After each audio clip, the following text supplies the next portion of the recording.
ఎప్పుడైనా ఎక్కడైనా మీ చేతిలోనే వార్తా ప్రపంచం.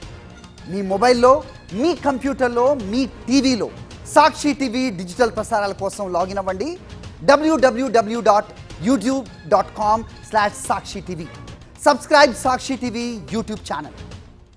ఏ హీరో కూడా కంటిన్యూస్ గా హిట్స్ కొట్టడు లేదా అదే పనిగా ఫ్లాప్స్ చూడడు. ప్రతి హీరోకు కంబ్యాక్ ఉంటుంది. అలాగే ప్రతి హీరోకు ఎప్పుడో ఒకసారి బ్రేక్ ఉంటుంది.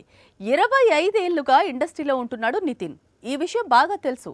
అందుకే కంబ్యాక్ కోసం పర్ఫెక్ట్ డైరెక్టర్ ను ఎంచుకుంటున్నాడు. నితిన్ నటించే న్యూ మూవీస్ పై కన్ఫ్యూజన్ మొదలైంది. అన్నీ కుదిరి ఉంటే, అంటే తమ్ముడు, రాబిన్ హుడ్, ఎక్స్ట్రాడినరీ మ్యాన్ అన్నీ హిట్ అయి ఉంటే ఈ పాటికి నితిన్ కూడా ఎల్లమ్మ షూటింగ్ లో ఉండేవాడు. కానీ వరుస ఫ్లాప్స్ ఈ యంగ్ హీరోను ఇప్పుడు కంబ్యాక్ కోసం రెడీ చేస్తున్నాయి. బలగం వేణు తెరకెక్కించే ఎల్లమ్మ నుంచి నితిన్ తప్పుకున్నట్లు ప్రచారం సాగుతోంది. ఈ ప్రాజెక్ట్ లోకి తమిళ హీరో కార్తీ అడుగు పెడతాడట.